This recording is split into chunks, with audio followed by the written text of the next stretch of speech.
नमस्कार। नमस्कार, नमस्कार। कैसे हैं?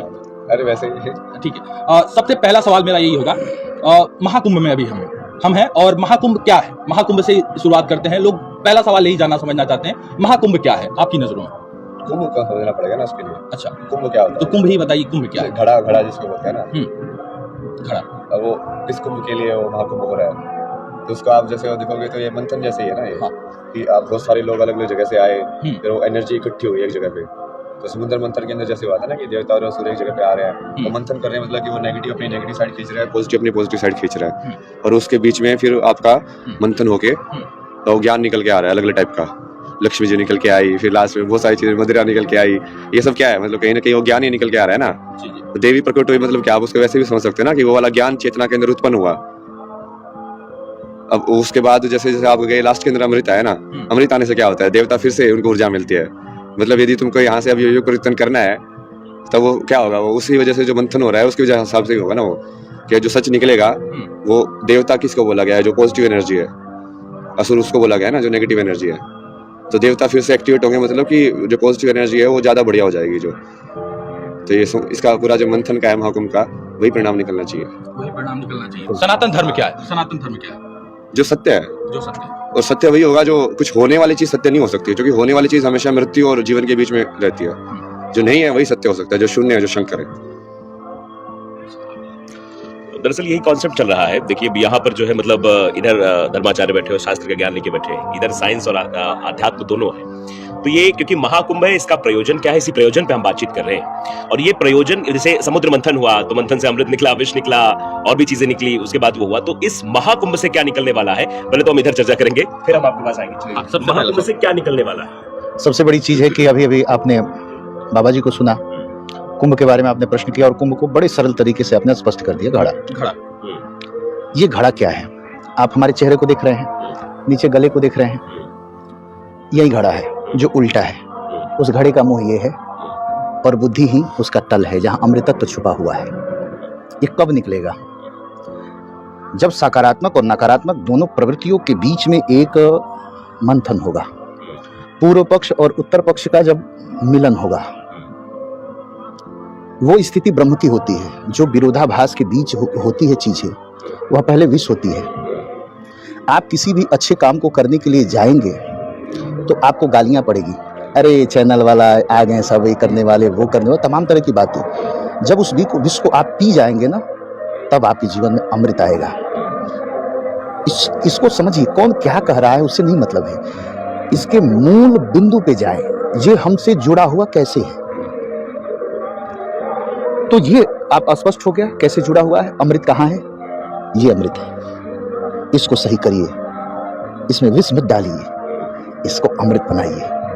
कर्क रेखा कहाँ से गुजरती है? इलाहाबाद के नैनी से गुजरती है। गंगा, यमुना और सरस्वती, यह त्रिवेणी है। बेड़ी मतलब चोटी। चोटी जब बनाई जाती है तो 3 भाग में किया जाता है, केस को, और गूथा जाता है तो दिखाई 2 ही देता है। यहाँ पे नदियां कितनी हैं? नदियां हैं 3, लेकिन दिखाई कितनी देती हैं? बेड़ी के जैसे 2, इसलिए त्रिवेणी है। इसको भी समझिए। और एक चीज और जान लीजिए कि आप अभी कुंभ के बारे में हमारे बाबा जी ने बहुत अच्छी बात कही। एक तो पहले इनको समझने के लिए तो अपना अमृत सही करना पड़ेगा, अपना घड़ा सही करना पड़ेगा। शेरनी का दूध किसमें रुकता है? तो लोग कहते हैं कि सोने के पात्र में रुकता है। तो भैया शेरनी का दूधवा निकला है कि खोपड़िया में कब निकले रुकेगा? जब उस दूध के अनुकूल हम पात्र होंगे, और नहीं तो कहीं से न कहीं से विष बन के भटक निकल जाएगा, फूट जाएगा, टपक जाएगा, गिर जाएगा। दूध फटा क्यों? क्योंकि पात्र सही नहीं था। बातें रुकी क्यों नहीं? क्योंकि आप पात्र सही नहीं थे। समझिए तो, मेरी बात समझ रहे हैं ना मैं क्या बोल रहा हूं? अब ये पक्ष हो गया। इलाहाबाद के नैनी से कर्क रेखा गुजरती है। भारत का स्टैंडर्ड टाइम यहीं से लिया गया है, स्टैंडर्ड टाइम यहीं से लिया गया है। और कुंभ राशि पे जब बृहस्पति आ जाते हैं 12 वर्ष पे, मकर राशि के जब सूर्य हो जाते हैं, तो इन दोनों की एक दिव्य किरणें मिल करके इसको गज केसरी योग कहते हैं। एक प्रकार से गज और केसरी। और कर्क राशि, जो कर्क, चंद्रमा मनसो जात चक्षो हो सूर्य हो जाए, तो चंद्रमा मनस है। कर्क का अधिष्ठात्री देवता कौन है? कर्क राशि का मालिक वो कहा चंद्रमा है। चंद्रमा, सूर्य और गुरु, इन तीनों का जब समन्वय होता है तो वो अमृतत्व आकाश से टपकता है। 1 महीने तक, और उसमें बैठ करके हम साधना करते हैं, तपस्या करते हैं, पूजन करते हैं, गंगा में डुबकी लगाते हैं। अच्छा, एक प्रश्न और हो जाता है कि त्रिवेणी में ही जहां तीनों नदियां मिल रही है वहीं पे स्नान करने का ही फल है क्या? कहा नहीं, नाग वासुकी तक त्रिवेणी है। जैसे लाइट का प्रकाश निकल रहा है तो केवल लाइट तक तो सीमित नहीं है ना, ये तो चारों तरफ, ये रूम के कोने कोने तक पहुंचा है। उसी तरह से जो अमृतत्व है, यह पूरे इसकी परिधि है जहां तक इसका प्रभाव जाने वाला है। तो एक चीज ये समझ लेना है कि ये इसका जो अमृतत्व है यह पूरे परिधि के अंदर ये टपक रहा है। और कुंभ शब्द का अर्थ होता है जो आपने बताया, हमारी बुद्धि ही कुंभ है। कलशस्य मुखे विष्णु कंठे रुद्र समासिता, तो कंठे रुद्र समासिता इसीलिए तो नीलकंठ पढ़े। इसमें विष रखेंगे तब ना तो उगलना है, उगलेंगे विष उगलेंगे तो आपकी निंदा होगी, और अंदर घोंट लेंगे तो आप मारे जाएंगे। तो इसीलिए बीच को बीच में रखिएगा तो आप महादेव हो जाएंगे, नीलकंठ हो जाएंगे। यही तो प्रवृत्ति हमारे अंदर होनी चाहिए। अच्छा, नहीं, इसी चीज को मैं थोड़ा विज्ञान समझ रहा था। इन्होंने अमृत बताया और कर्क का मकर रेखा सारी चीजें बताई, उनका वो भी बताया। आपके हिसाब से, विज्ञान के हिसाब से कैसे लगता है, विज्ञान के हिसाब से कुंभ क्या है? विज्ञानी तो बताया ना उन्होंने जो बताया वो विज्ञानी बताया कि वो वैसे जब वो अरेंज हो जाती है अलग अलग एस्ट्रोलॉजिकल कंडीशन है पर्टिकुलर फॉर्मेशन में, तो एनर्जी जो है वो अमृत जैसी हो जाती है, समझे। और वो चूंकि वो पर्टिकुलर जगह के हिसाब से होगा ना, वो कि जैसे यहाँ पे 3 रिवर्स की एनर्जी भी मीट कर रही है, जैसे सतगुरु उसको बहुत बढ़िया से बताते हैं ना। जैसे वाटर में वैसे तो एनर्जी होती है, बट जब वो वोर्टेक्स में आता है तो उसकी एनर्जी और अलग टाइप की हो जाती है। तो यहाँ से 3 अलग अलग जगह पे आके एक काइंड ऑफ एक अलग टाइप का वोर्टेक्स बन रहा है ना वो, तो वो जगह के हिसाब से भी है। और फिर वो एस्ट्रोलॉजिकली क्योंकि वो जनरली भी वो ऐसी कॉम्बिनेशन है कि वो पॉजिटिव एनर्जी के लिए बढ़िया है। इसको अमृत बोला उन्होंने भाई। एनर्जी तो है एनर्जी, लेकिन उसको समझने के लिए क्या करना पड़ेगा? वो जो ऊर्जा है, क्योंकि यही युवाओं के मन में नहीं आ पा रहा ना। वो तो महाकुंभ देख रहे हैं कि महाकुंभ स्नान करना है, महाकुंभ ऐसा है, महाकुंभ में सेल्फी लेनी, वैसा करना है, यहाँ पे जाके फोटो खिंचाना है। वो उनके मन में कैसे वो चित्र बनेगा कि महाकुंभ में आके ये एनर्जी होगी, उस एनर्जी को कैसे वो ग्रहण कर पाएंगे? सबसे पहले तो उसको जानो ना, सबसे पहले तो तुमको थोड़ा बहुत उसके बारे में लोगों से बात करके उसका ज्ञान डेवलप करो। जो ज्ञान आ जाए थोड़ा बहुत कि हाँ समझ में आ जाए कि हाँ भाई ये बात तो सही है, फिर उसका यहाँ पे तुम प्रैक्टिकल भी कर सकते हो। जैसे कोई बैठ के कथा वगैरह सुन रहे हो दिन के अंदर, या वैसे कथा से तुम रिलेट कर पा रहे हो, तुम्हारा भक्ति भाव आ रहा है कि नहीं आ रहा है जो तुम करना चाह रहे हो। तो यहाँ पे कितनी सारी हो रही है ना इवेंट्स, जैसे कथा वगैरह भी हर जगह हो रही है। तुम जाओगे तुमको अलग अलग भाव, अलग अलग चीजें, ज्ञान के मामले में तो बहुत सारी चीजें मिल जाएंगी। तो सही ज्ञान क्या है ये कैसे पता करेंगे? जैसे नागा बाबा भी यहाँ पे है, नागा साधु भी हैं, अघोरी साधु भी हैं, हर कोई है, जगह जगह पर बाबा लोग बैठे हुए हैं। तो कैसे ये पता लगाया जाए कि ये जो बात बोल रहे हैं बाबा ये सही है, ये तर्कसंगत है, ये मतलब ये बातें एकदम करेक्ट है? ये कैसे पता करें महाकुंभ के अंदर यदि ये पता करें? ये पता करना नॉर्मल इंसान के लिए तो बहुत मुश्किल है ना, ये इसी में तो फंसते हैं लोग। इसीलिए मैं आपसे ये क्योंकि उस चीज को बोलने वाला और जीने वाले में अंतर करना बहुत ही कम लोगों को आता है कि ये इंसान सिर्फ बोल रहा है और इंसान बोल भी रहा है और जी भी रहा है, वो बता नहीं पाते लोग। तो वो उसमें तो मुश्किल है। वो ठीक है, उसके लिए हम कर रहे हैं अभी कोशिश। वो वही है, वही तो मंथन है, वही तो समुद्र मंथन हो रहा है। मतलब कि इसके बीच में सेपरेशन कैसे होगी, जो सही वाले हैं गलत वाले क्या है, और ज्ञान का मतलब क्यों कौन सा ज्ञान सही है। क्योंकि ज्ञान तो सही ही होता है दोनों का, बात तो दोनों वही बोलते हैं कि ईश्वर एक है, अद्वैत, सब कुछ वही है। बट दिक्कत क्या है कि एक इंसान उसको धारण किए हुए है, एक इंसान धारण किए नहीं हुए है, वो अलग चीज को धारण किए हुए है। जैसे उसका बाकी उसको जैसे देखोगे जीवन क्या वो उन सिद्धांतों के हिसाब से जी रहा है जो वो बोल रहा है। जैसे मेरा तो एक ही सिद्धांत है, सत्यम शिवम सुंदरम। लोग सत्य में रह के जीलेगा, बाकी तो कुछ भी करता रहे ऊपर से, और सत्य में रहने का। हाँ, तो सत्य ही शिव है। तो कहानी के हिसाब से तो मैं वैसे ही जीता हूँ। तो मेरी कहानी को जैसे भी मैं कर रहा हूँ, मुझे कहीं पे भी गिल्ट फील नहीं आना चाहिए, कहीं पे भी अहंकार फील नहीं आना चाहिए। मतलब ना तो डाउन जाए कि तुम सोच रहे हो कि तुम गलत कर रहे हो, ना ऐसा लगे कि तुम सोच रहे हो कि तुम अच्छा कर रहे हो, क्योंकि दोनों ही फंसोगे, तुम सिर्फ कर रहे हो। सनातन धर्म क्या है? सनातन धर्म की परिभाषा आपकी नजरों में? बताया तो था परिभाषा, इसी में तो बताया था, शून्य। आपकी एक किताब है जिसके बारे में लोग बहुत चर्चा कर रहे हैं, ये सवाल मैं इसलिए भी पूछ रहा हूँ, उस किताब के बारे में थोड़ा सा बताइए। थोड़ा सा, सबसे पहले किताब A beautiful place to get lost। किताब में यार छिपा हुआ है, लेकिन मैं चाहूंगा दर्शक थोड़ा सा जो है मतलब रिलेट कर पाए। नहीं, वो मेरे को ऐसे लगा था ना कि जैसे क्योंकि ज्ञानी जो होता है ना उस ज्ञान को जानने की कोशिश करता रहता है। तो शुरू में तो ज्ञान जो है हेल्पफुल होता है, मदद करता है, बट एक टाइम के बाद वो पागलपन भी बन सकता है, या फिर एक टाइम के बाद अहंकार भी बन सकता है। नहीं, सिर्फ वो जानने की कोशिश जो है, तो वो जानने की कोशिश तुम्हारी या तो तुमको वही स्टार्टिंग में तो हेल्प करेगी कि तुमको समझ में आएगा कि अच्छा ये तरीका है। बट कई लोग जैसे होते हैं वो वही करते रहते हैं, अच्छा ये मेथड कौन सा है, अच्छा ये मेथड क्या है, वो है ना मेथड के तरीके तो इतने इकट्ठे कर लेते हैं, बट एक ही मेथड पे चलते किसी एक पे भी नहीं है, समझे। वो सिर्फ अर्जित कर रहे हैं कि आपकी तरह तरीके है, बस जैसे उस तरीके बता करके बता ली क्या करेंगे, मतलब कि या तो जो तो करोगे नहीं तब तक तो कुछ भी फायदा नहीं है ना कि एक का भी, मतलब तो ये अंतर है ना उसके अंदर। जब ज्ञान का आप फंस जाते हो ना ज्यादा ज्ञान के अंदर, तो मैंने beautiful place to get lost इसी वजह से लिखा था कि वो जब तुम वो जानने की ही वो प्रवृत्ति तुम्हारी बंद हो जाती है, इसलिए कि तुमको जानना ही नहीं है, तो उसका संसार ऐसे लगता है कि यार ये क्या है, जैसे तुम पेड़ को देखो भाई ये क्या है, लेकिन तुमको आश्चर्यचकित लगे वो पूरा संसार ऐसे बनावट वो सब कुछ, कि वो सब खो जाने का संसार है।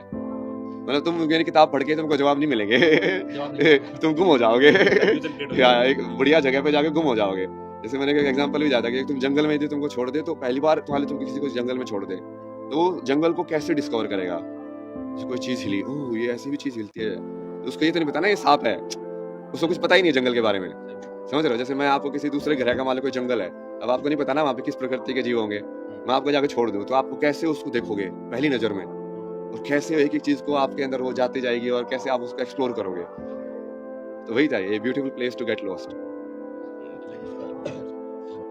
चर्चा करेंगे कि मतलब एक योजना बन रही है, आपकी भी एक नई योजना है, आपने कल प्रेस कॉन्फ्रेंस भी की थी, एलन मस्क की भी चर्चा खूब हो रही थी तो उसमें क्या करने वाले, क्या कैसे आप जो है अपने शत्रु को पहचान रहे हैं? नहीं वो तो मैंने बहुत पहले पहचान लिया था, वो टाइम तक तो मतलब मैं अभी नहीं बोल रहा हूँ, सही में ये चीज़ हुई थी ना कि मतलब कि स्ट्रॉन्ग होना चाहिए ना बंदा सामने वाला भी, ताकि जब वो डिफीट हो तो फिर वो इतना ज़्यादा स्टोरी के अंदर क्लियर हो जाएगी। क्योंकि यदि तुम ऐसा विलन बना दो जो बाकी सब लोग एक्सेप्ट कर लेंगे स्ट्रॉन्ग है, तो तुमको सिर्फ एक को हराना है,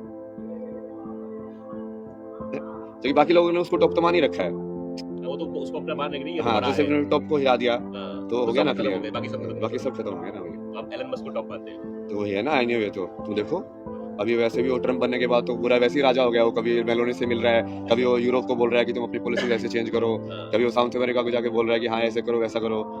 क्या है वो, उसके पैसे तो जीता है ट्रम्प, और सारे एक्स ये सारा सोशल मीडिया प्लेटफॉर्म उसके हाथ में हो गए हैं, एआई भी उसके हाथ में है, बाकी ये सब बिटकॉइन ये सब भी वो उसके अंदर इन्वेस्ट करके बैठा हुआ है। तो बेसिकली जो आने वाला जो इंफ्रास्ट्रक्चर है ऑलमोस्ट काफी कुछ जो कि वो प्रेडिक्ट कर पाता है ना, इसलिए तो मैं बोल रहा हूँ उसका माइंड काफी बढ़िया है ना, उसका ब्रेन समझता है, मैं समझता हूँ कि हाँ ये एक्चुअली वो चीज़ों को समझता है कि एआई कैसे तुमको फंसा सकता है या वो क्या नुकसान आएगा उसके अंदर। तो क्या ये ट्रम्प के बनने के बाद क्या अब चीजें बदलेंगी?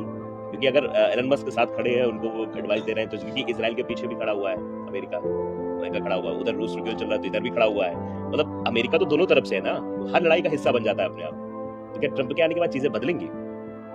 नहीं वो बदल तो गई ना, अभी जैसे नेतन्याहू भी कुछ तो विजिट से वो नहीं गया, फिर वो कुछ तो फ्रिक्शन हुआ ना उनके बीच में भी, क्योंकि वो ट्रम्प जो है ना बेसिकली चक्कर क्या है ना कि अमेरिका का प्रिंसिपल होता है अमेरिका फर्स्ट, वो नहीं बोलते वसुदेव कुटुंबकम, नहीं अमेरिका फर्स्ट, वो उनका वो प्रिंसिपल है कि हमारा राष्ट्र सबसे पहले होना चाहिए, हमको नहीं पड़ा दुनिया की।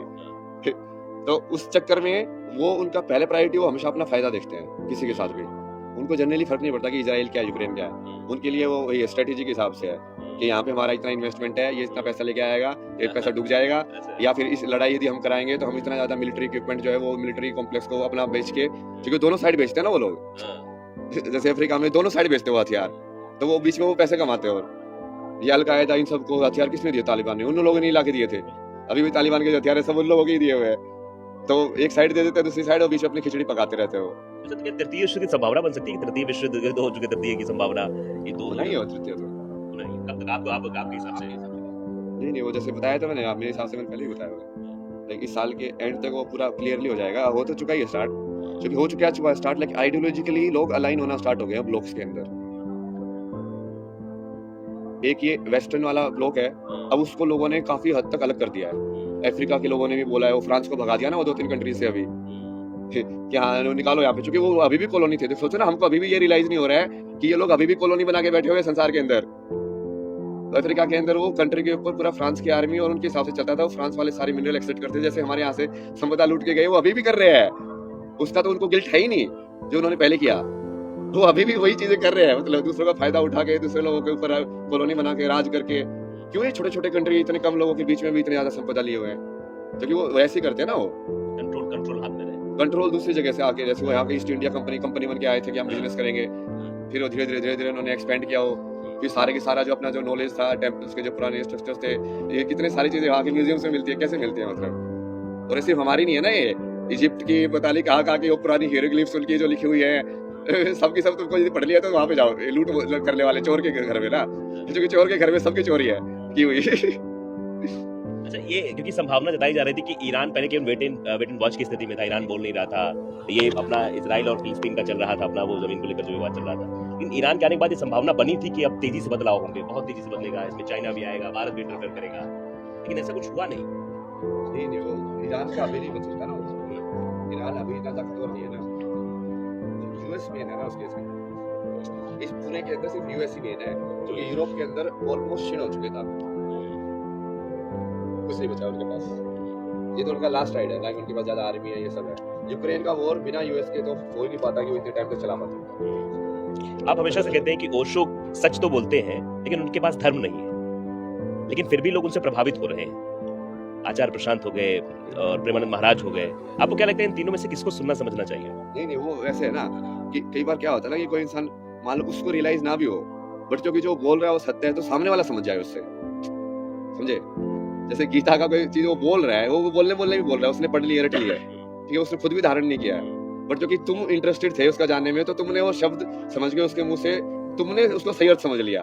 कितनी कहानियां है ना ऐसी गुरु शिष्य वाली भी, कि वो शिष्य उस चीज को समझ गया, उनसे पूछो ना इसका देखो बढ़िया। थोड़ा सा कुछ ऐसे सवाल पुटअप कीजिए जो हम बाबा से। पहले तो एक तो आपने जिस विषय पर उठाया ओशो के बारे में आपने कहा, ओशो की बातें मतलब धर्म को नहीं मानते थे, सत्य को स्वीकार करते थे। अभी आपने बातें बोली, तो पहले तो आप रावण को देख लें।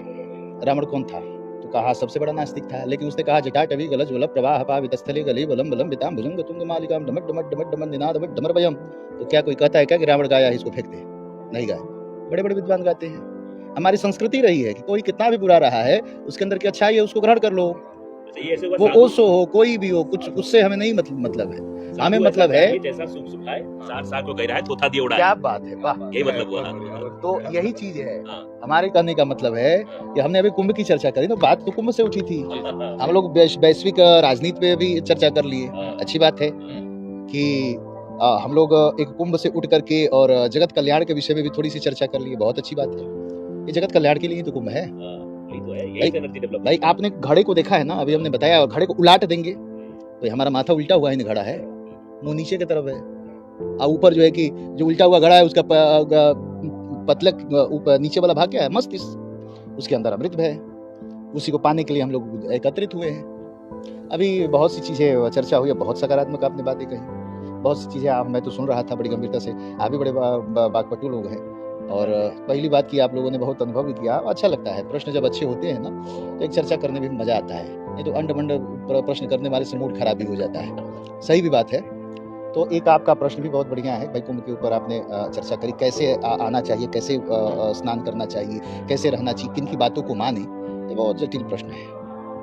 तो कहा महाजनों जेन गता सपन था, इतनी भीड़ है, हम रास्ता देखे नहीं है कि कहाँ पे संगम है, तो जो संगम जा रहा है उसके पीछे कहने भैया ये संगम जा रहा है, इसके पीछे पीछे चले जाओ, तो आप आसानी से पहुंच जाएंगे। जो रास्ता देखा है, तो जो महाजन हैं जिस रास्ते पे जा करके और सत्य को प्राप्त कर दिए है, सत्यम शिवम सुंदरों को जिन्होंने प्राप्त कर लिया है, उनके बताए हुए मार्ग पे हम चल करके हम आइंस्टीन तो बन नहीं सकते, लेकिन आइंस्टाइन नहीं बन सकते, लेकिन उसके बताए हुए सिद्धांतों को हम धारण करके हम अपने जीवन को सफल तो बना सकते।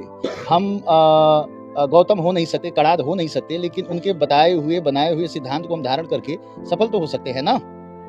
तो यही शास्त्र है, यही शास्त्रों के वचनों को आप धारण करिए। जो शास्त्र की बातें करे, जो यथार्थ अपनी जीवन की बातें करे, जो जी रहा है उसके बातों को स्वीकार करिए, और जो शास्त्र की बातें छोड़ करके और अपना जो प्राकृतिक जीवन है, जो नेचुरल है, उसको छोड़ करके और दिखावा का जीवन जी रहा है, उससे दूर रहिए। आप जैसा है वही शास्त्र है। शास्त्र क्या है?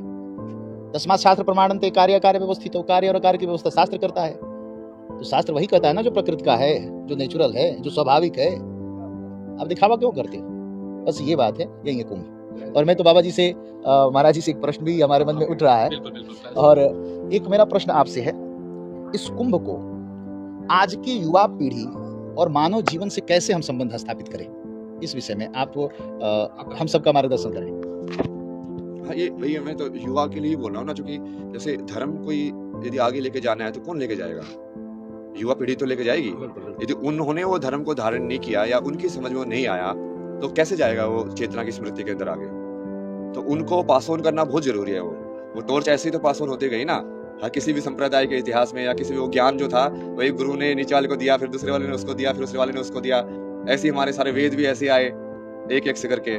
तो वो युवा पीढ़ी में जाना बहुत जरूरी है, और स्पेशली क्योंकि आज के टाइम में हमारी युवा पीढ़ी लाइक पश्चिमी से ज्यादा अट्रैक्टेड है ना, वो उसको ज्यादा मान रहे हैं। तो इसके विलुप्त होने की सिचुएशन ज्यादा है कि हाँ ये पता चला कि आगे टाइम में जितना बचा है उतना भी ना बचे। तो ये मंथन वाला जो टाइम है बहुत बढ़िया टाइम है, क्योंकि इस टाइम पे का एनर्जी जो है वापस से ऊपर जा रही है। तो उस टाइम पे हमको वो सारे यूथ्स को, चाहे वो किसी भी विषय में हो, पहली वाली बात की किसी भी प्रश्न को ना नहीं बोलना किसी को, क्योंकि आज की जो यंग जनरेशन है वो चाहती है प्रश्न करना। वो नहीं चाहते कि वो सिर्फ मान ले, तुमने बोल दिया वो मान ले, नहीं, वो सवाल पूछेंगे। तो कोई भी गुरु है उसको ध्यान रखना पड़ेगा कि वो जैसे वो तरीका जो अपने चेले या दूसरे शिष्यों के साथ अपनाते हैं ना कि हाँ मैंने बोल दिया तो आदेश है, बस यही है, वैसा नहीं चलेगा उनके साथ, क्योंकि वो तो सवाल करेंगे। वो उनको तो यदि तुम नहीं समझ आ पाए तो तुम्हारी कमी है कहीं ना कहीं। यदि उसका सवाल का उत्तर तुम्हारे पास नहीं है तो कहीं ना कहीं तुम्हारी कमी है ना। तो ये बहुत बढ़िया तरीका है कि लाइक यूथ को तुम अंदर आने दो, उनको जैसे भी है जिस भी तरीके से वो सवाल करना चाहते हैं, जो भी वो समझना चाहते हैं उनके उत्तर दो।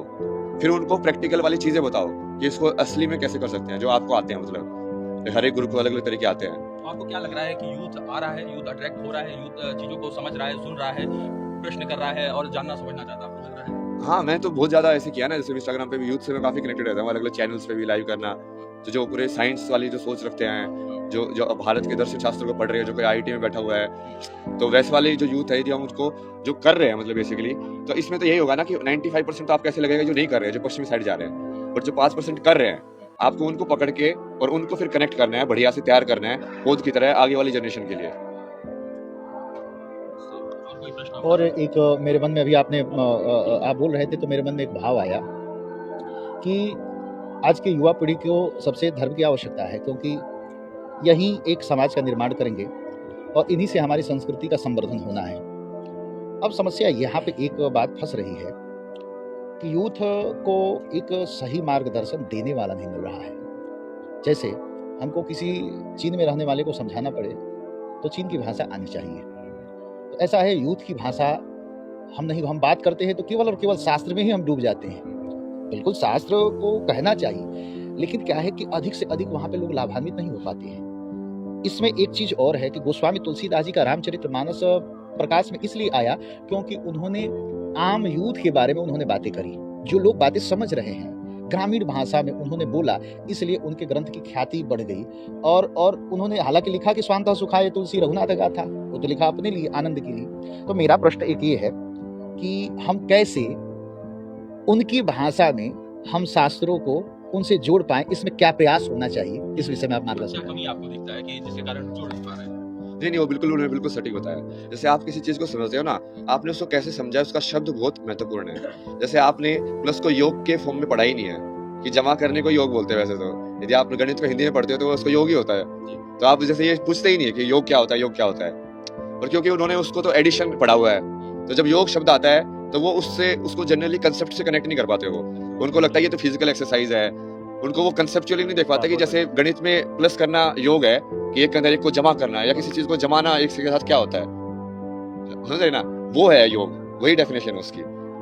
पर वो वही है ना कि आप भाषा कैसे यूज कर रहे हो उसके हिसाब से ही होगा। तो ये ब्रिज बनाना पड़ेगा ना बीच में, कि इस लाइक भाषा के कनेक्शन का एक ब्रिज बनाना पड़ेगा कि ये जो तुम बात कर रहे हो ये यही वाली बात है। तो वही तो हम कर रहे हैं ना। अभी पिछले इंटरव्यू में यही किया था कि उसी चीज का जवाब आप मेरे से जैसे लोगे तो मैं थोड़ा प्रैक्टिकल तरीके से बताऊंगा, उनसे जैसे लोगे तो शास्त्र के तरीके से बताएंगे।